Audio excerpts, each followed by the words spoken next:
Hola a todos.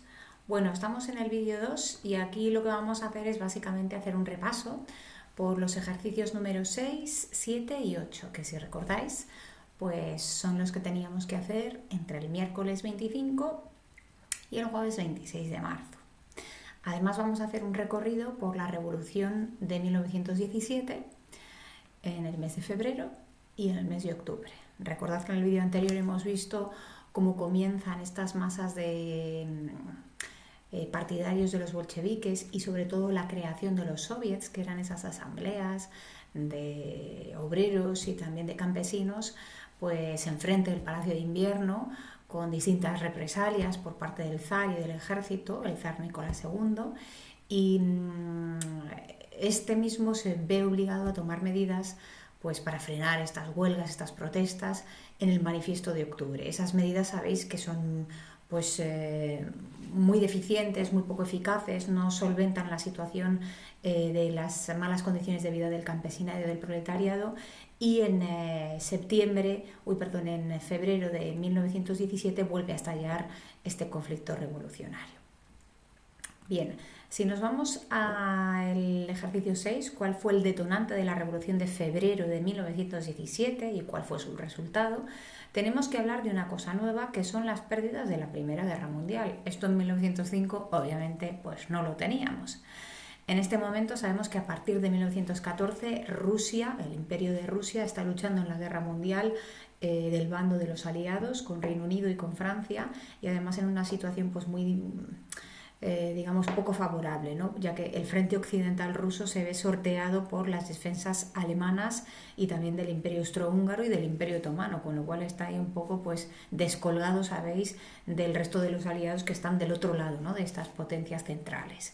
Bien, entonces pues la situación es de crítica hacia el zar Nicolás II por la pérdida de mano de obra, tanto de campesinado como de proletariado que trabajaba en las fábricas para irse al frente, pues casi 2 millones de soldados fallecidos, casi 5 heridos, la hambruna, ¿no?, que se desarrolla también en Rusia en este momento, la miseria y sobre todo pues el desarrollo de una gran crisis económica de la que no se sale precisamente por la participación en la guerra. O sea que en 1917, además de sumar todas esas causas de descontento del campesinado y del proletariado, hay que sumar también pues estas pérdidas durante la Primera Guerra Mundial. Continuamos hablando sobre qué pasó en esta Revolución de Octubre de 1917 y cuál fue su resultado. Bien, recordamos que siempre en Petrogrado, y me gustaría resaltar esto porque, claro, a veces hablamos de San Petersburgo, a veces hablamos de Petrogrado. Bueno, pues es la misma ciudad. San Petersburgo había sido la ciudad capital del gran imperio de los zares, el gran imperio ruso. Había sido una ciudad fundada por Pedro el Grande en el siglo XVIII y se le llamaba además la Venecia del Norte, ya que tiene pues muchos canales, casi 400 puentes, ¿no?, que sortean todos estos canales, y una ciudad pues muy, digamos, bulliciosa en cuanto a número de población y también en cuanto a eventos culturales y diplomáticos que nutrían siempre pues esta Venecia del Norte. Con la Revolución Rusa la ciudad comienza a llamarse Petrogrado. En 1918, cuando la Revolución Rusa triunfa y ya tenemos a Lenin en el poder y el Consejo de Comisarios del Pueblo, pues la capital se traslada desde San Petersburgo o desde Petrogrado a Moscú, y no es hasta 1924 que vuelve a cambiar de nombre esta ciudad. Con la muerte de Lenin se le bautiza a esta ciudad con el nombre de Leningrado y posteriormente pasará a ser, en la actualidad, cuando se disuelve la Unión Soviética, pues pasa a ser de nuevo San Petersburgo.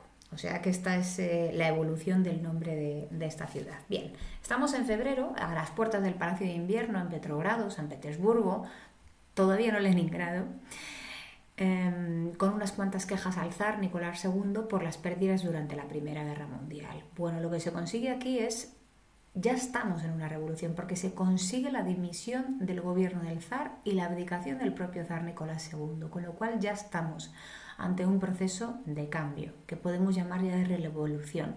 Lo de 1905 realmente, pues sí, fue un estallido revolucionario, pero fallido, que fracasó, porque no hay cambio de sistema. En este momento se crea un gobierno provisional. Si recordáis, aquí nos aparece un primer presidente de este gobierno provisional muy moderado, que es el príncipe Lubov, y cuando él deja el gobierno aparece la figura de Kerensky. Y si recordáis, Kerensky, nos tenemos que ir a el apartado de los partidos políticos, lo teníamos como líder del Partido Social Revolucionario, ¿no? Ese partido que además se había apoyado en diferentes acciones y atentados terroristas. Bueno, pues ya tenemos aquí a un líder de la oposición al zarismo gobernando un gobierno, como os digo, provisional.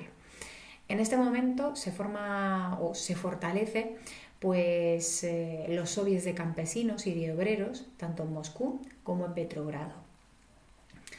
Unos meses más tarde, en abril, Lenin publica ya las tesis de abril. ¿Esto qué quiere decir? Bueno, pues esto es una idea o digamos un escrito, un manifiesto de distintas ideas en las que Lenin proponía 3 puntos claves. Pan y tierras. ¿Esto qué quiere decir? Con el pan lo que se quería hacer era poner, digamos, en boca de toda la sociedad rusa, pues ya sabéis, alimentos, ¿no? Con esto se pretendía nacionalizar las industrias y las fábricas para que todo el mundo tuviera acceso a los medios de producción. Paz, pues Lenin quería firmar una salida, un tratado de paz para las tropas rusas de la Primera Guerra Mundial, y tierras, ya que quería proceder a la nacionalización y colectivización de las tierras que estaban en manos de la corona, de la aristocracia y de la Iglesia Ortodoxa rusa, y así instaurar por fin la dictadura del proletariado. Estas tesis de abril se oponían mucho al gobierno provisional, porque el gobierno provisional es verdad que había derrocado al zar, a Nicolás II, pero el gobierno provisional no estaba haciendo reformas pues, de marcado carácter soviético, ¿no? Que al fin y al cabo era el objetivo de Lenin. Bueno, pues unos meses más tarde, el gobierno provisional de Kerensky entra en crisis, se produce el golpe de estado del general Kornilov, que no va a ninguna parte. Pero aquí lo importante es que el 25 de octubre, por fin, los bolcheviques consiguen derrocar también a este gobierno provisional. ¿Y qué es lo que hacen? Pues lo mismo, asaltan el Palacio de Invierno en Petrogrado y ocupan puntos estratégicos. Cuando decimos que se ocupan puntos estratégicos, esto quiere decir que se ocupan pues, las estaciones de ferrocarriles, las oficinas de correos, de telégrafos, es decir, se consigue un control total sobre las comunicaciones de todo el país, por los soviets. Así, al final, en enero ya de 1918, como os podéis imaginar, tenemos una formación de un nuevo gobierno en Rusia. Ya no es ni un gobierno provisional moderado de mencheviques con Kerensky, sino que lo que tenemos aquí es ya lo que Lenin llamó el Consejo de Comisarios del Pueblo. Y esto es la ejecución de lo que Lenin quería hacer, que unos mínimos líderes representaran precisamente a todo este proletariado y a todos los soviets. Son 15 personas que forman ese Consejo de Comisarios del Pueblo, formados por bolcheviques y soviets. Entre estas 15 personas están Trotsky, líder del Soviet de Petrogrado, y Stalin, que va a suceder a Lenin cuando éste muera. Lenin es el líder, digamos, ¿no? Todavía de este nuevo gobierno. Si seguimos avanzando hacia la actividad número 8, nos preguntan a partir de qué revolución se produjo realmente la creación de un Estado soviético, es decir, un cambio, ¿no? Y qué medidas hicieron la creación del Estado soviético, es decir, del Estado controlado por esos soviets de campesinos y de obreros. Al fin y al cabo eso es lo que quiere decir soviético, ¿de acuerdo? No estamos solamente ante un Estado de carácter socialista, que era lo que proponía Marx, ¿no? En ese manifiesto comunista, si recordáis, sino que estamos ante una idea de comunismo distinto, ¿no? de colectivización distinta, sobre todo por los líderes, la minoría de líderes, ¿de acuerdo? ¿Cuándo se produce todo esto? Pues con la Revolución de Octubre que acabamos de estudiar, ¿vale? Porque en la de febrero realmente no se nacionalizan los bancos, ni se colectivizan las tierras, ni se toman las fábricas. Es decir, los medios de producción en la Revolución de febrero, cuando Kerensky forma el gobierno provisional y y Lvov, no se están tomando estas medidas. Estas medidas se toman solamente a partir de la Revolución de Octubre y sobre todo a partir de la creación del gobierno de comisarios del pueblo. De hecho, en octubre de 1917, tras la toma del Palacio de Invierno por los bolcheviques, estos, con Lenin a la cabeza, estructuran una serie de decretos, ¿de acuerdo? De normativas, de leyes. Son los decretos sobre la tierra, el decreto sobre la paz, el decreto de nacionalización de las industrias y el decreto de autodeterminación, entre otros cuantos. Con el decreto sobre la tierra lo que se hace es colectivizar las tierras, expropiarlas y que sean propiedad pues, de estos soviets. El decreto de la paz, ¿esto qué quiere decir? Que por fin este Consejo de Comisarios del Pueblo lo que hace es decidir para firmar la paz de salida de la guerra de las tropas rusas. La paz se firmará en el tratado famoso de Brest-Litovsk que ya hemos estudiado en el tema anterior. Se produce también el decreto sobre la nacionalización de las industrias, es decir, las industrias también son expropiadas. Y se produce el decreto de autodeterminación de todas las nacionales del imperio. Si recordáis, tanto el imperio ruso como el austrohúngaro, etcétera, etcétera, o el imperio otomano, eran parte de esos grandes imperios plurinacionales que veíamos que existían en la Europa del antiguo régimen, es decir, que en su interior pues tenían distintas nacionalidades como eslavos, pues alemanes, polacos, rusos, etcétera, etcétera. E incluso con diversidad de religiones también.